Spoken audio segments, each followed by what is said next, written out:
series of deliberate and deadly terrorist acts. Several shots were fired as President Kennedy's motorcade passed through downtown Dallas. None of us will ever forget this day. Yet we go forward to defend freedom and all that is good and just in our world. This is Houston. Say again, please. Houston, we've had a problem. Ask not what your country can do for you. Ask what you can do for your country. I have a dream. My 4 little children will one day live in a nation where they will not be judged by the color of their skin, but by the content of their character. I have a dream today. Welcome to the Hagmann Daily Show, weekdays 2 to 3 p.m. Eastern Time. And now your hosts, Joe Hagmann and Jon Robberson. Hello and welcome to this Wednesday, June 20th, 2018 edition of the Hagmann Daily Show. Joe Hagmann here flying solo today as John is on his way to the Red Pill Expo that is happening June 21st through the 23rd in Spokane, Washington. Just an awesome event. Go to redpillexpo.org if you want. You can sign up for the live streaming.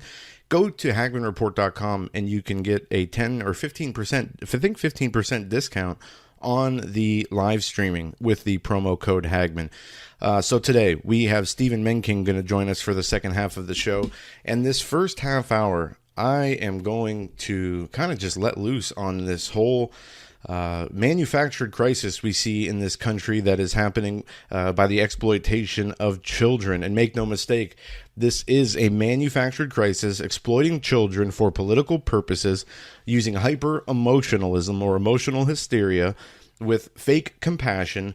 And you have this just this disastrous propaganda from the mainstream media and the political establishment that is attempting to just undermine President Trump. They think they found a chink in the armor.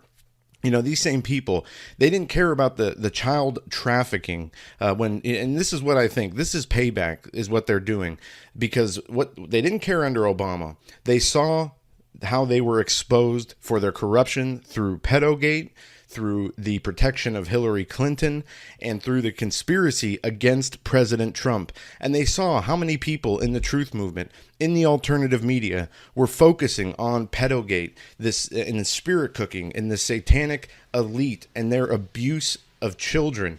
In horrific detail. We've talked about this in the past, and we've shown evidence and different things that there's no room for any doubt.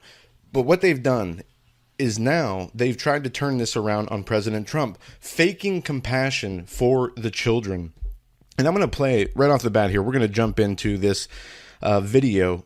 This is by the Media Research Center, or Newsbusters, called Reality Check. So liberals suddenly care about children, just not America's. Let's put some common sense into this debate and listen to this awesome report. After years of Obama not giving a rip who came into this country illegally, the Trump administration finally began enforcing our immigration law, and suddenly, it's all about the children.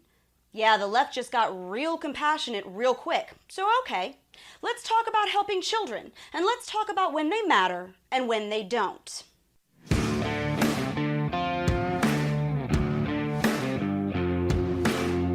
Hey guys, I'm Brittany Hughes, and welcome back to Reality Check on MRC TV. And a whole slew of people who are mad at Trump have raised about $5 million to help illegal alien children separated from their parents at the border.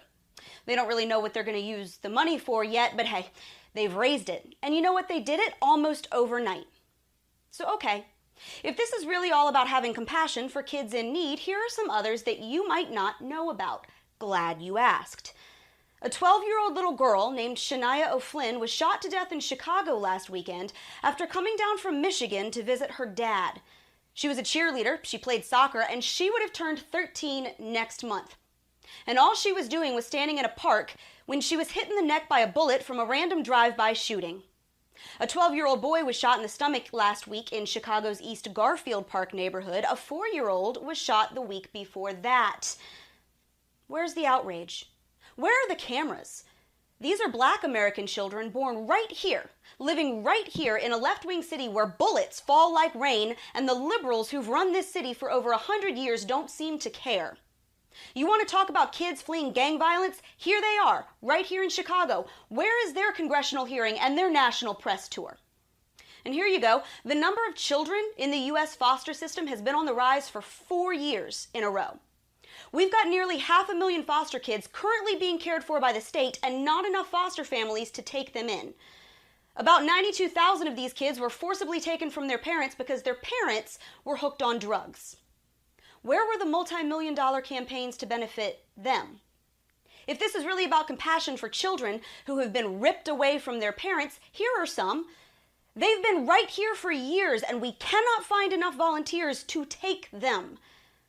And check this out. More than 3,500 sex trafficking cases were reported to the National Human Trafficking Resource Center last year alone, and those are just the ones that we know about. The International Labor Organization estimates that 1.2 million children are trafficked each year around the world, and that the United States is one of the top destinations for child sex slavery on the planet, and it's fueled by an open border policy. Where's the media outrage? Is this not worth losing our minds over? See, it's interesting when the children matter and when they don't. They didn't matter when Obama was holding them in the same exact detention facilities along the border with the same razor wire and the same chain link fencing and the same padlocks and concrete floors. But suddenly, oh, now it's all about the kids because we can use them to make Donald Trump look like a heartless bigot. Kids don't matter when they're lying dead in the street in some Democrat-controlled city whose violence is out of control thanks to left-wing policies. But they suddenly matter if they're caught on tape crying in a temporary housing shelter in Texas. All right, we're going to stop it there. And that was Brittany Hughes with the Media Research Center. And you can go on MRC TV to find that video. I'm also going to post it up on Hagmann Report. So you get the idea. And this is so true. This is the standard MO for these, limousine liberals, as they're called, the insane left and the insane right, the anti-Trumpers. And let's even break this down further.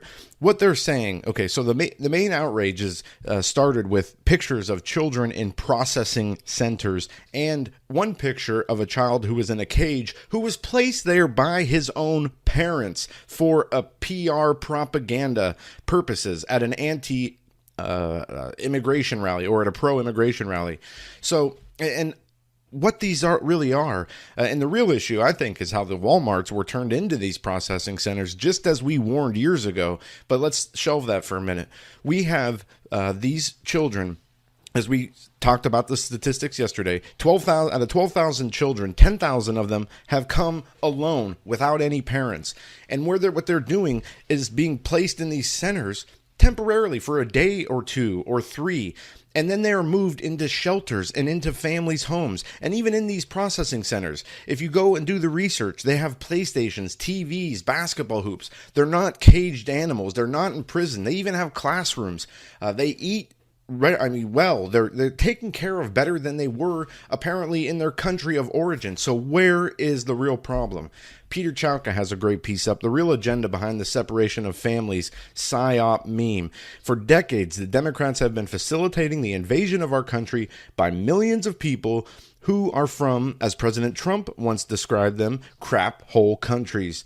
And he goes on to cite the figures of how there's tens of millions of immigrants who are here illegally, undermining the legal immigration process. Now, I have no problem with people from Central and South America and Mexico coming to the United States to have a better life. Who could be against that? What we have a problem with is this policy of open borders, where the political establishment want no borders whatsoever and want to be able to do what they've done in Europe and flood these countries in the Western Europe and in the United States with Muslim migrants from war-torn countries, ISIS fighters and whatnot. But this is how they do it. This is how they're trying to establish these policies, is by first creating this migrant children crisis. And we could go through a whole laundry list of, reasons of why, detaining and even sending back these people who are illegally immigrating to our countries is lawful and justified. And as Rush Limbaugh said yesterday, Alicia Powell on the Gateway Pundit put this piece together, and this is a really good one. Rush Limbaugh: drive-by media bombarding Americans with manufactured crises to distract from IG report and robust economy. And I don't ever listen to Rush Limbaugh. But I'm going to quote him here from Alicia Powell's piece. The liberal media has been manufacturing crises to divert the public's attention away from the Trump administration's tremendous achievements in the Democratic establishment's corruption, according to Limbaugh. While Inspector General Horowitz's damning report proves the FBI colluded with the Hillary campaign to exonerate her in the email investigation, Democrats are bombarding Americans with fabricated propaganda about Trump's heartless immigration policies, which consist of the president enforcing the already established laws. We are smack dab in the middle of another manufactured media crisis about the supposed Donald Trump that purportedly separates young families who are simply seeking a better life by crossing the border into the United States illegally. Trump is the first president in I don't know how long actually enforcing the law. And that's what everybody is so shocked. If you really want to do the humane thing, you stop them from coming. You tell them not to come. And when they arrive, you turn them away. And he goes on from there. But you guys get the picture. I'm going to play a few clips here of some of the louder talking heads and what they've been saying about President Trump and these immigration policies, how they're so inhumane. But let's take a trip down memory lane. Let's listen to what Dianne Feinstein said about illegal immigrants just a few years ago. Because these people, the ones who were banging the drums the loudest. I think we can enforce our borders. I think we should enforce our borders. To have a situation where 40% of the babies born on Medicaid in California today are born of illegal immigrants creates a very real problem for the state, which is in deficit. Look, of course you can enforce the borders. Let me finish. I agree. To have 17% of our prison population at a cost of $300 million a year be illegal immigrants who come here and commit felonies. That's not what this nation is all about. Of course. How interesting is that? Dianne Feinstein talking about how bad illegal immigration is for this country, for our economy, for our safety and national security.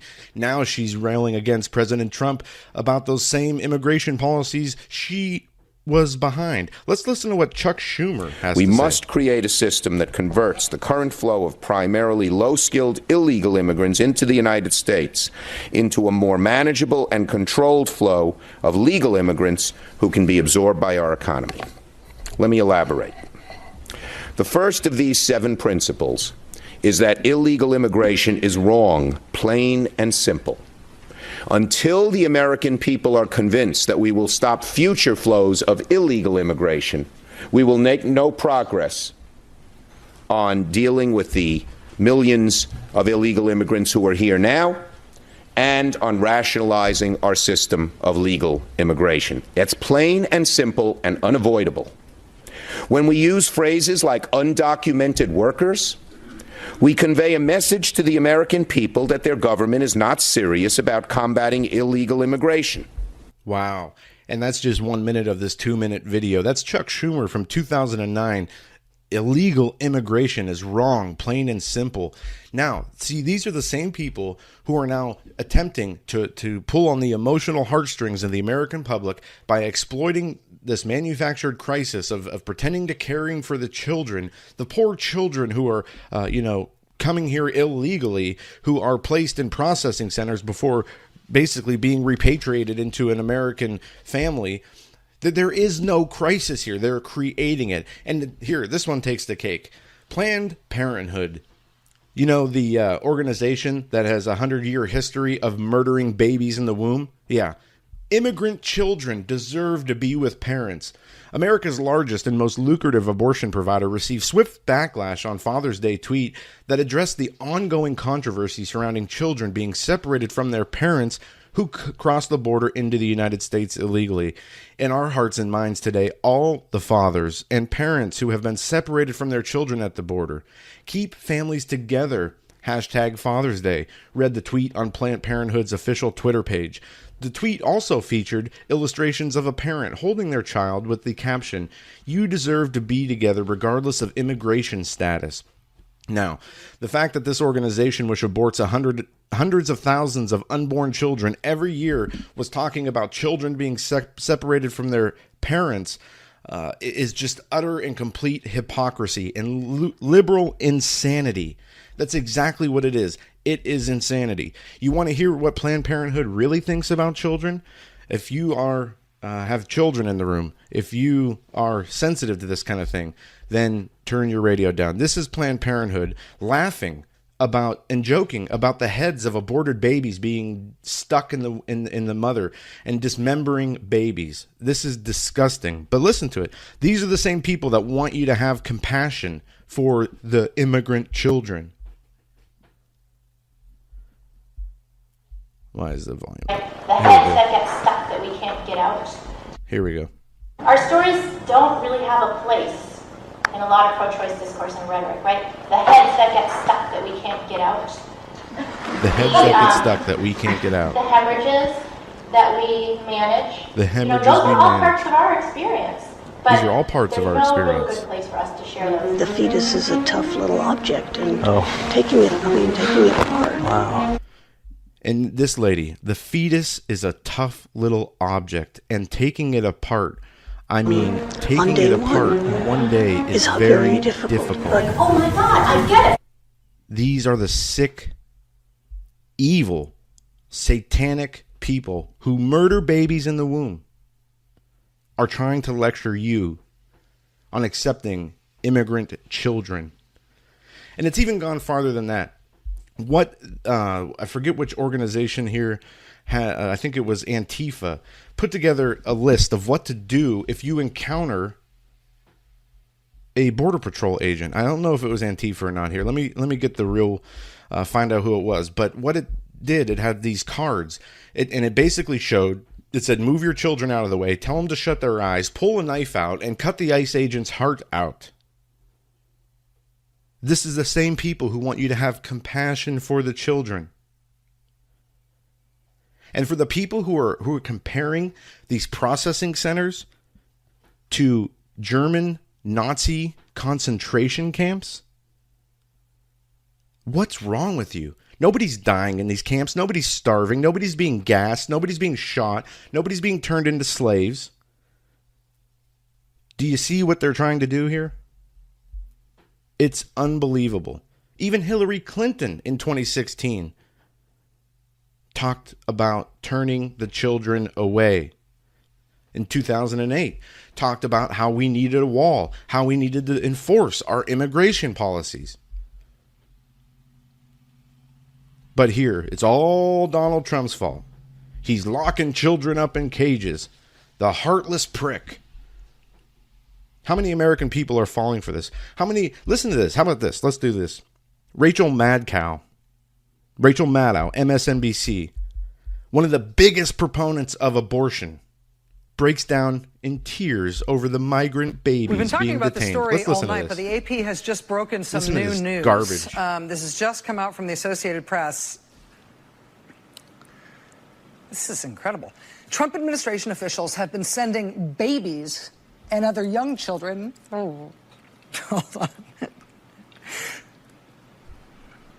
Yeah, fake those tears, Rachel. To at least 3. Fake those tears. Come on. Can we put up the graphic of this?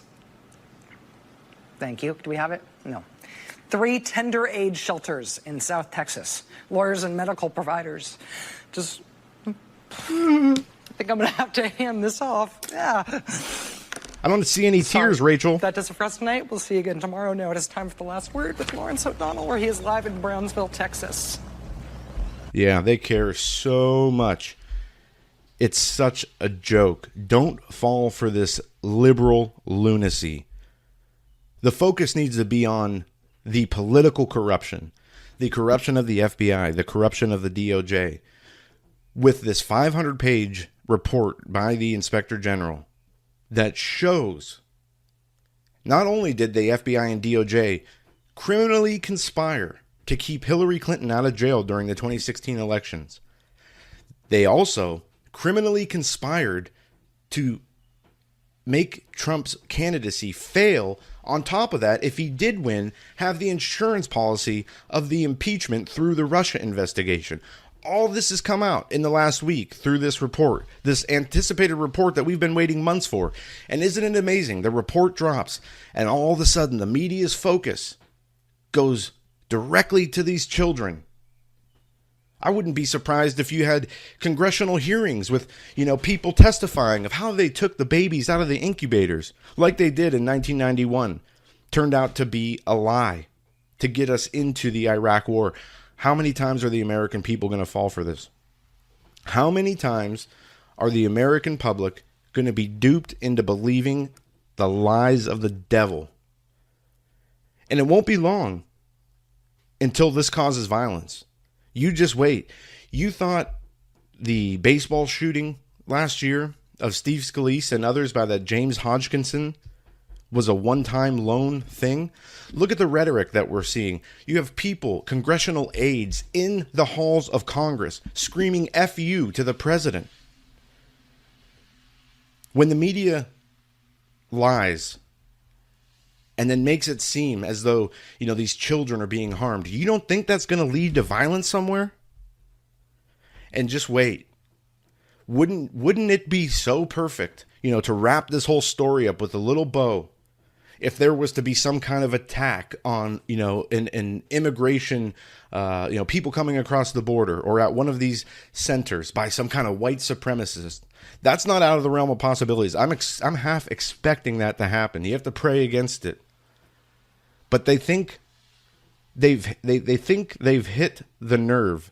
As Michael Savage said, they think they've found the crack in the armor.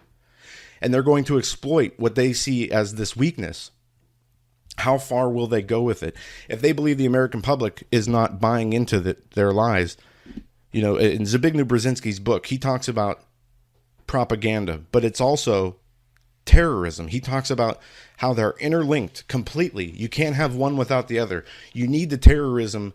You need the propaganda to reinforce the terrorism. You need the terrorism to reinforce the propaganda.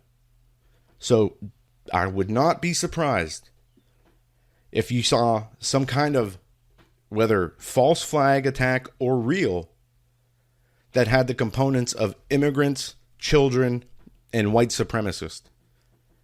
I believe that's a possibility that is more real than we can imagine right now.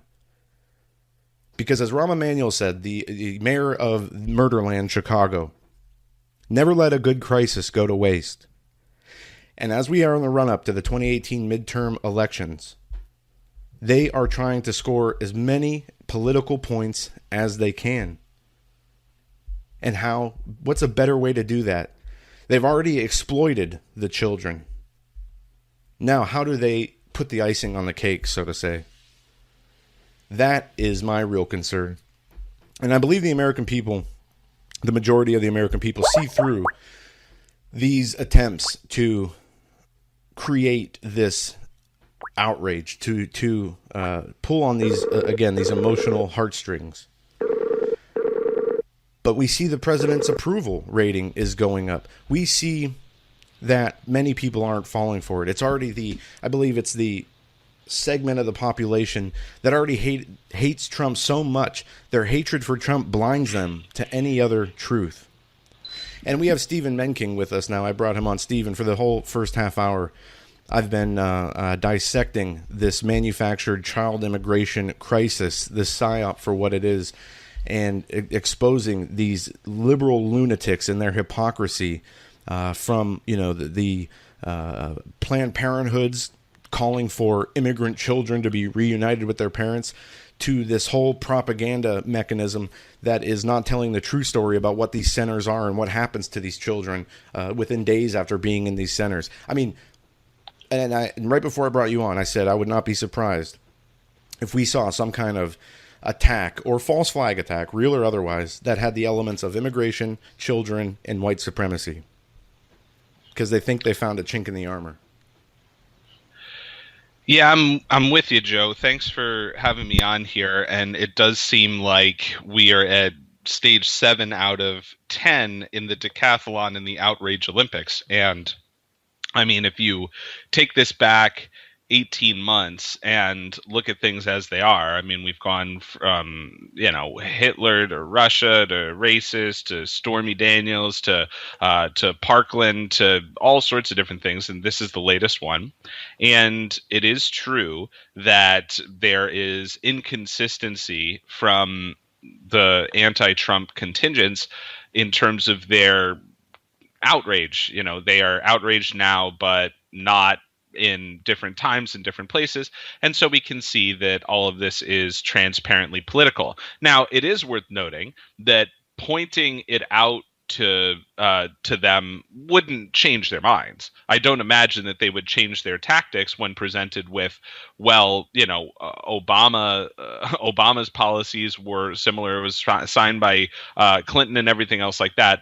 No, instead they're going to go with the attempt to browbeat persuasion, and to a certain extent it is effective, because even if you understand some of the pictures are from 2014, or some of the pictures are staged, that's not going to, in the minds of many Americans, cause them to change their views or to suspend their outrage, even though a greater proportion of people now are less inclined to watch, let alone believe, the legacy media.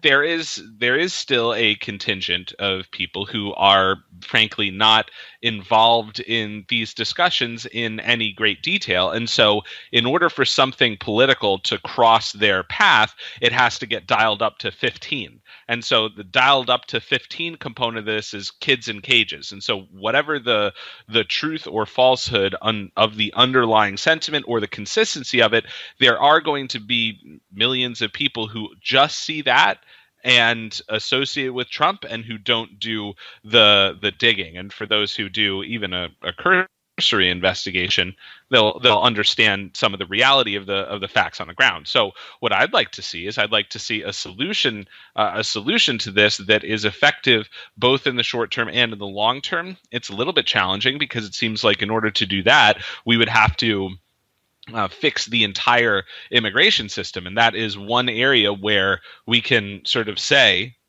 excuse me, alongside healthcare, that government has been just utterly destructive and or unable to implement policies that are effective in reaching any sort of standard consensus for what a proper system and situation would look like. And the challenging thing here is you can't necessarily just say to everyone, oh, just wait it out and it'll blow over, because then that sentiment appears like, what, you don't care about these children? And obviously now you waded into an emotional attack.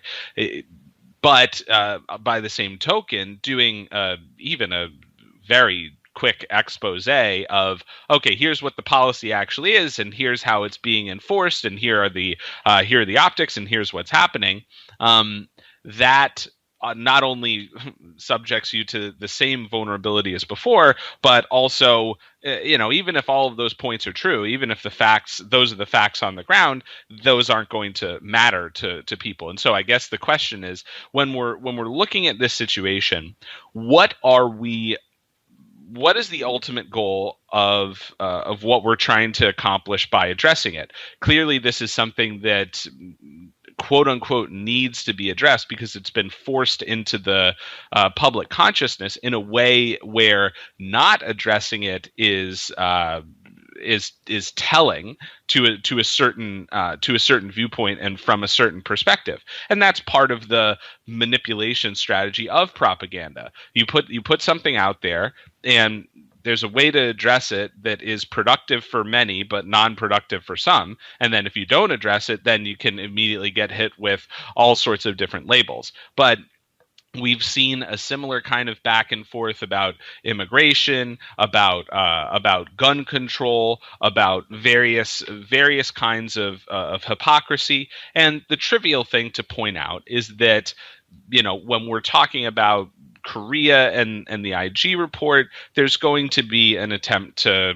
switch the narrative onto something that is simpler, something that is visual, and something that's going to stick in the minds of Americans. Now, this is not to say that we're passing judgment on any one of these particular things, or at least I'm not at the moment in this particular commentary. I'm just saying that it's a frustrating scenario to be in a time when propaganda is ruling the day, where because if pointing out inconsistencies in the application of principles or hypocrisy were an effective maneuver to change the hearts and minds of some of these people, then their hearts and minds would have been changed eons ago, because the elements and the examples of hypocrisy are ongoing. But keep in mind that we're talking about various tenets and people who have been schooled in the postmodern viewpoint, where truth is subjective, and so there isn't a structural problem with holding two opinions that are mutually exclusive, or in holding opinions that are contradictory or supposedly hypocritical. So, unfortunately, we have to look at things as a wedge in a perception battle. But clearly, all this stuff is absurd. The facts on the ground don't belie the situation that it's being made out to be. And I think that marginally, as we see each attempt, as we see each maneuver, as it goes and it goes and it goes, more people at the margins are sort of beginning to see things for what they are. And that makes even the effort that you and many others are making to say, hey, look, clearly nobody likes quote unquote children in cages. But let's look at the actual situation. Let's understand what's going on, and then let's try and figure out an appropriate solution. So now what we have is that President Trump is looking to sign an executive order later today that can hopefully be the precursor to proper immigration legislation. Now, the question would be is he trying to do something to just stem the tide? Because if that's the case, then it's not going to be totally effective, because he's not just going to sign an executive order and then the outrage machine will dial down, or we'll have to find another target. And if you want an example of that, you can see that after the summit with Kim Jong-un of North Korea, the outrage machine didn't dial down. They just found an area to attack it. So if he releases an executive order, then either people will attack it on its substance, or they'll say something about he should have done it sooner, or they'll say like, oh, but what else about this? Or they'll say he's just doing this to cover for the fact that, that he's a racist and he wants to take some of the heat off his back. Like, people will say all sorts of outrageous things. And so it's a difficult fight, because what you see are these bifurcated sides where people are just lobbing all sorts of insults and accusations and even fact-based reporting at the other, and some of it sticks and some of it doesn't. But it's like everyone on both of those sides is fighting over trying to convince marginal people in the middle who either aren't paying attention too much, or who just don't know exactly which way to go because things are super confusing, or they find both sides not in alignment with the way that they would approach things. They're trying to recruit a few people, but all those people are getting hit by all of this fire from both sides, and it just makes it a genuinely frustrating kind of environment. And I know that Joe, the type of work that you're doing to expose this stuff and to deal with it, to even go through people's comments and sit through all that stuff, must be I don't know how you could sit through it without the strength and the patience literally from God. I mean, it would take a supernatural kind of composure to not just fly off the handle, because some of this stuff really is incredibly infuriating. But when we're at that level of discourse, then we end up in the destructive kind of scenarios where there's a greater, even greater conflict than what's happening right now that Doug and your dad has spoken of so many times, both on the flagship and on his morning show. But it really doesn't feel like we're at the denouement yet. I mean, there hasn't been a catharsis. We're seeing things ratchet up, and I would expect things to ratchet up even further on a manufactured or organic basis on the way up to the midterms, because that does seem to be the last line of defense, where people are trying to install anti-Trumpers so that they can run an impeachment proceeding, and that seems to be plan A at the moment. that's because all 25 different versions of the previous Plan A, including the FBI and their insurance policy and everything else that went along with preparations to use official power against the Trump campaign and to input spies and to push information through that organization well in advance of proper protocol, allegedly or hypothetically. This is all of the tricks are coming out of the bag, and we knew that this was going to be the case. And it's just frustrating because every time you think that people run out of tricks, they pull another one right out of the hat. Yeah, and Stephen, you said it very well. The frustration when dealing with these issues, when dealing with this phony crisis. As I said, I quoted Zbigniew Brzezinski's book. He has a chapter on totalitarianism and autocracy and dictatorship. That's the book. He has a chapter called Propaganda and Terror, and how these two work together, how the propaganda reinforces the terror and how the terror reinforces the propaganda. And that's exactly what we're seeing here. And the frustration level for me on this issue is so high because during the pedogate, during the 2016 election, as the pedogate was being exposed, it was being the mainstream media did the best that they could to cover it up and to dismiss it as a conspiracy theory, giving no regard to the children who are being sexually exploited and abused and trafficked, making a mockery of it. Then you see these people who are talking about these immigrant children are some of the biggest proponents of abortion and Planned Parenthood. Even Planned Parenthood had the gall to put out a tweet about these children being separated from their families and how wrong it was. I mean, the hypocrisy here, the evil that it takes these people to be able, with one side of their mouth, to cheer and fund the murder of a baby in a womb, and then with the other side of their mouth to have this fake outrage about children, who come here illegally being put in cages, which isn't even true. That level of frustration I have is infuriating, and it has to only be a supernatural patience and whatnot that keeps me from going absolutely postal. But this is the level of evil and insanity that we're dealing with. Yeah, it's true, and it's no surprise that on the Amateur Society this week, we did a discussion about frustration itself, something that we don't think about too often. Well, you were saying something, Joe? They want to invoke a violent response from people. Oh yeah, it's absolutely provocation, and it's part of it. But just understanding that alone doesn't make it any less frustrating. It requires what we kind of discussed on Monday at the Amateur Society, and that's posted on Hagmann Report and on YouTube and everything else, is that frustration on one hand has an emotional component to it. Like, what does it mean for you to be frustrated?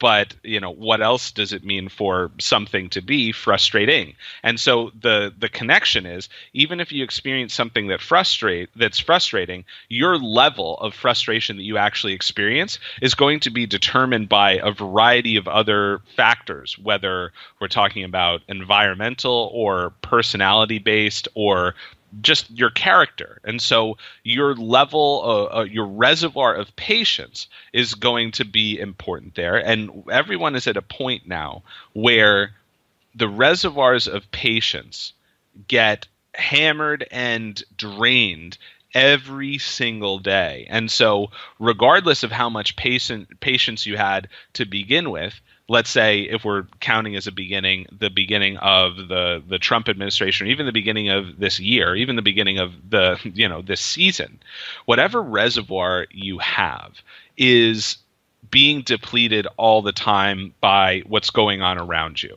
It's very rare that you encounter things throughout the course of your life, particularly if you're dealing with the political spectrum, that actually add to your patience. That would be a refreshing kind of change. However, that's not the way that it goes, because people who want to be influential and controlling populations and managing perspectives and everything else like that, in short, people who are engaged in propaganda and mind control efforts, who understand crowd psychology and individual behavior very well, they know that if they can exhaust people's patience, then they can put them in a position where they make decisions that aren't as optimal. And then once you say something or do something that you wouldn't have done in other circumstances, then they can use that action as concrete evidence to discredit you.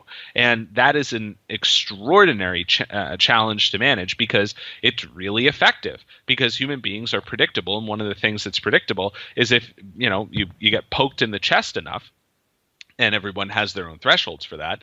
If you're annoyed enough, if you're presented with enough frustrating stimuli, then you're going to become frustrated. And it goes along that with stress and anxiety, and even in extreme cases, anger and malice. And so when we get into those emotional states, and not even necessarily hysterical, but maybe it's more of a subdued frustration that's like this nagging pain in the back of your mind, that under that mode, our biochemistry is such that our brains don't function at peak capacity.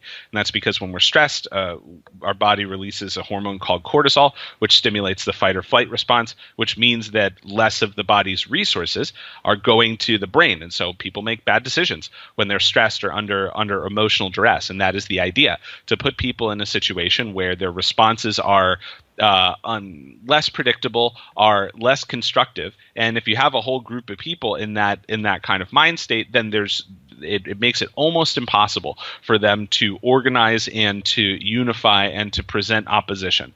Now, there is a corollary to that if you go too far, then you present yourself as an object of such unifying outrage that everyone else can come together against you, and then that kind of thing can take place. But right now, it's just an ongoing kind of a desperate attempt to instill frustration, and to a very real extent, it's extremely effective for people who are paying attention to this stuff and can see at first glance, or even at second glance, or with 2 seconds of research, can understand that we're trying to be fed, or they're trying to feed us a lie. And by they, I mean the legacy media, their handlers, the people who would sow division amongst those who are conservative and libertarian minded and Christian and everything else. And it hurts in particular to get it from people who claim to be Christian and everything else like that. But regardless of that, I want to bring us back to the picture, the visual image of this resource of patience that we have. That has the world will do everything that it can, and it seems like it's doing everything every day to poke a hole in that resource, and so it's being drained. And that means that it needs to be replenished. And if we understand that we're not going to get that replenishment from the world, then we know where to get it. We have to get it from the Lord, because it's only a supernatural kind of patience, not a fake all right, I'm calm, everything's calm, I'm going to count to 100 and everything's going to be fine, and I'm going to take a couple deep breaths. No, not that natural course of attempting to reinstill patience, even though in certain cases that could be effective at diffusing things on a temporary basis. What I'm talking about is a supernatural resource of patience that comes directly from the throne of God that I need every single day. It's not, I can't sit here and say that I'm not frustrated with everything, because to a certain extent I am, because I'm presented with dozens and dozens of things that are frustrating every single day. Yesterday, I did have a day where I just felt more frustrated than usual and just less productive. I was a little bit down. I was a little bit off. But you pick yourself up. You go to the throne and you cry out to God, and you ask for that patience, because the Bible says that we have not because we ask not.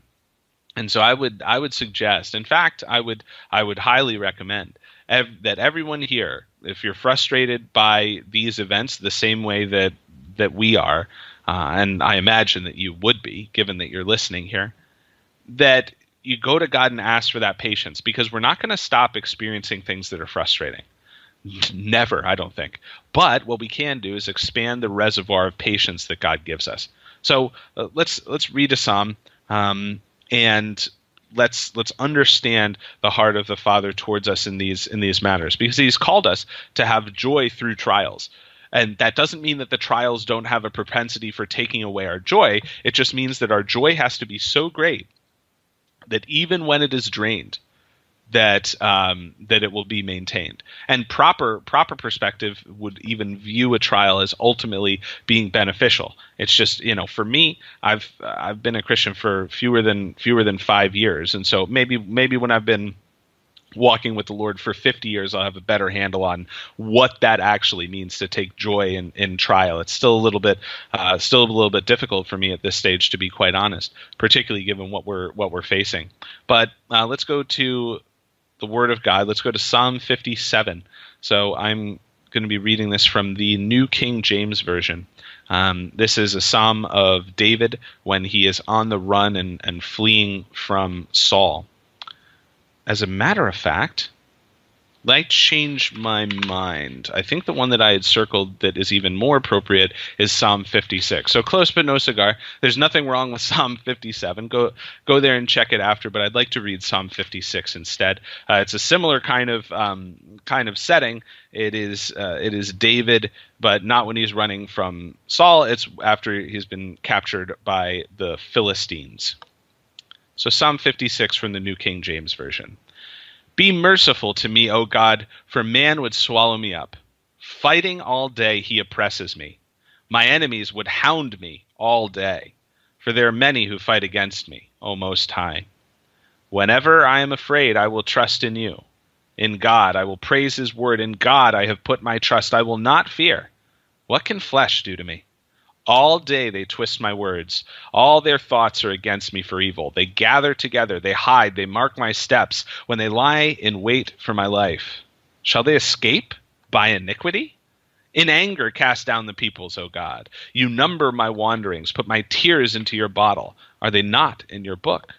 When I cry out to you, then my enemies will turn back. This I know, because God is for me. In God I will praise his word. In the Lord I will praise his word. In God I have put my trust.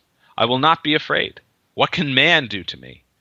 Vows made to you are binding upon me, O God. I will render praises to you, for you have delivered my soul from death. Have you not kept my feet from falling, that I may walk before God in the land of the living? So, Joe, here today, amidst this frustration, amidst this apparent circling of the wagons in the enemy's camp, and this attempt to warp perception and to spin and to twist the truth and everything else like that, we have to know who our God is. We have to receive from him that peace that passes understanding, that permanent reservoir of patience, because God is not going to run out of patience, and it is his good desire to provide us with that resource, because Lord knows we need that in this time. And amen. That's a perfect psalm. And I like how it talks in there about when, I don't remember the specific or the exact word, but he says when he prays, when he turns to God, the enemies flee from him.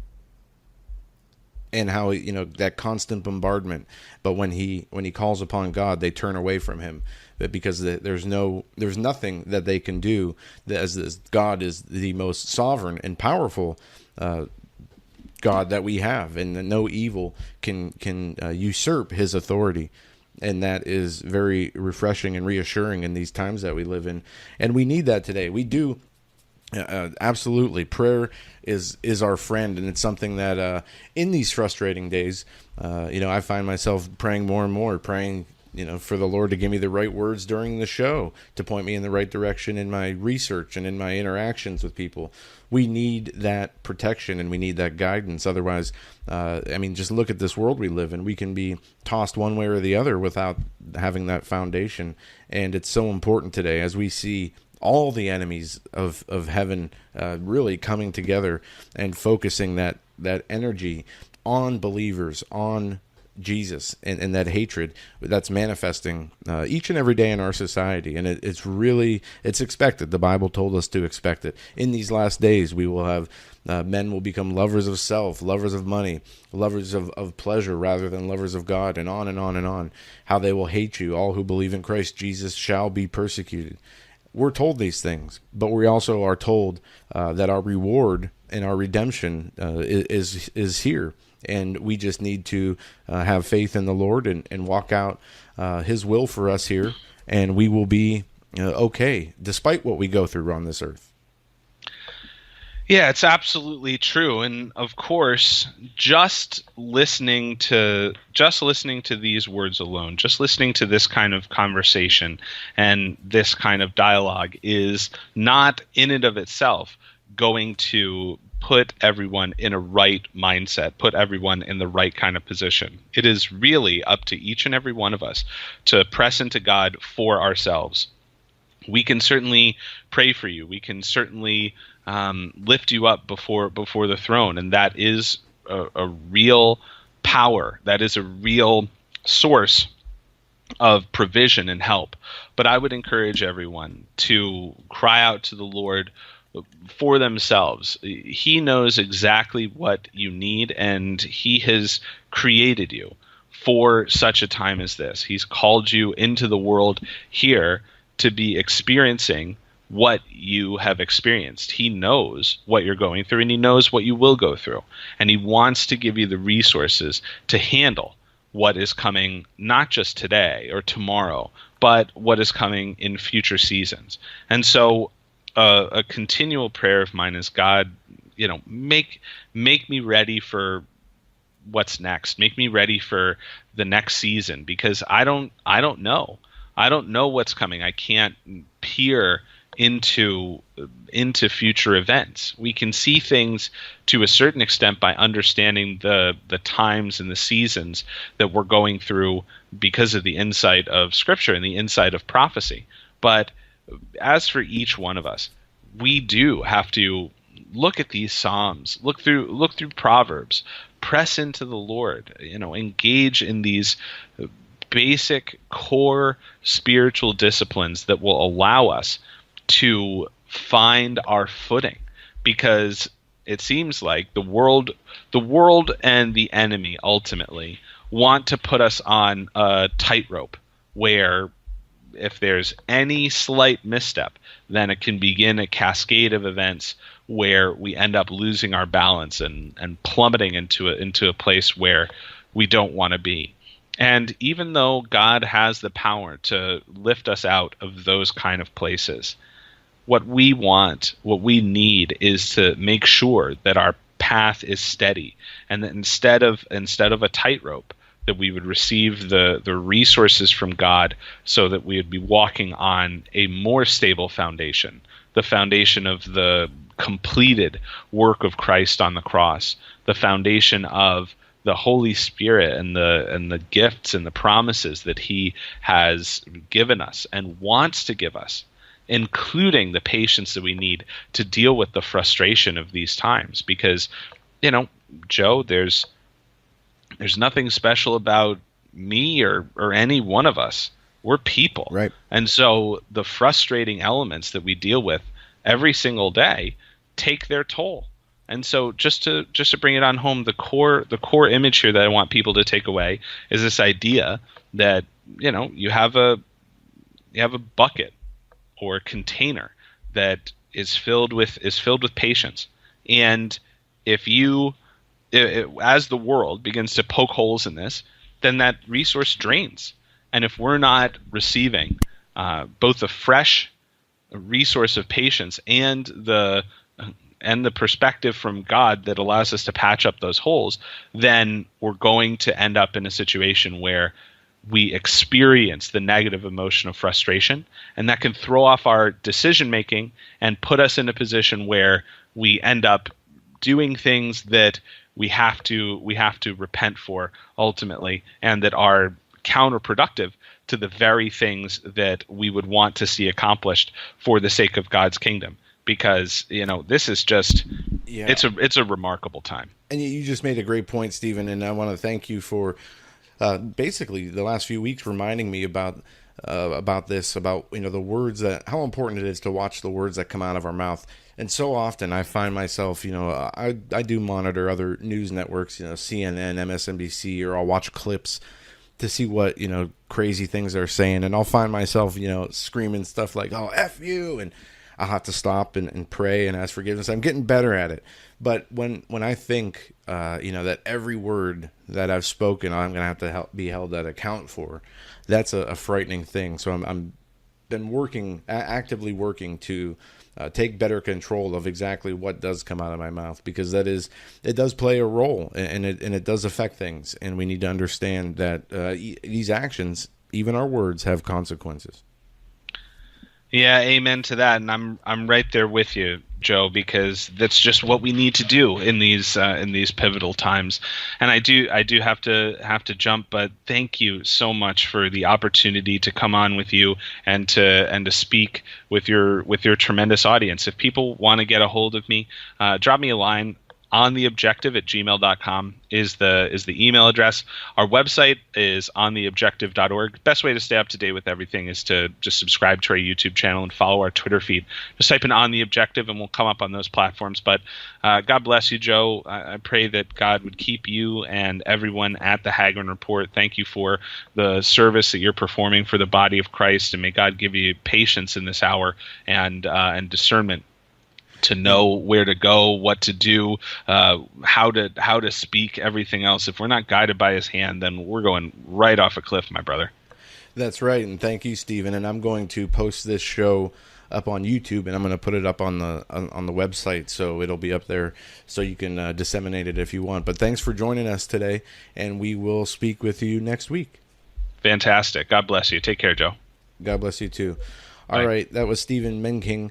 Go to Hagmann Report. You can listen to his podcasts. He posts them all on Hagmann Report, and he's got some great ones there. In the closing minutes we have left, just want to say this. If you can support the show, we would appreciate donations. PayPal.me/Joe Hagmann. There's also the link in the Blog Talk description that takes you to that PayPal page.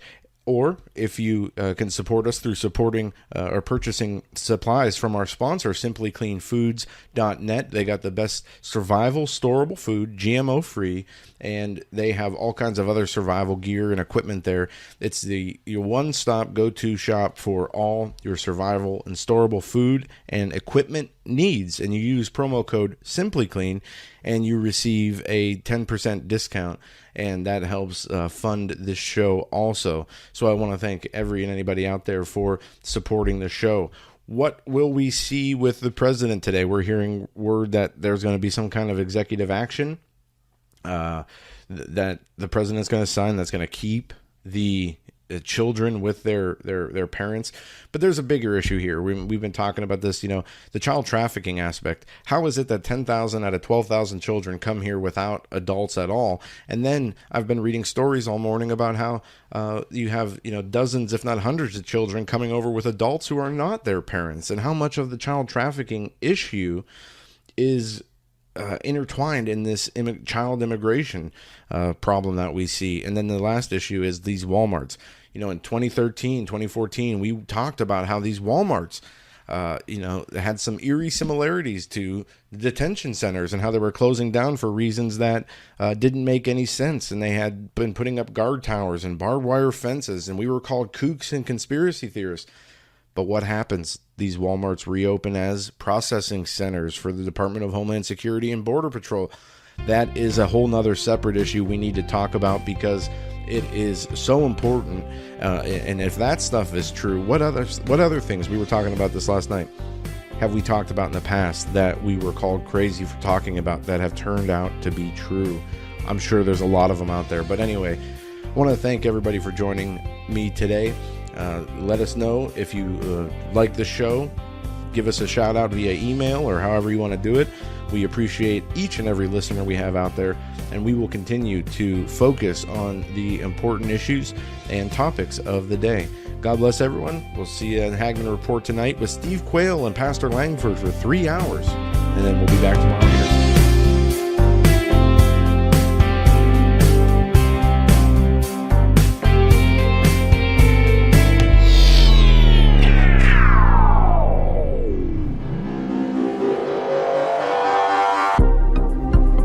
The Hagmann Daily Show is brought to you by the Hagmann Report. Tune in to the Hagmann Report weekdays, 7 to 10 p.m. Eastern Time. For more information, go to HagmannReport.com. That's HagmannReport.com.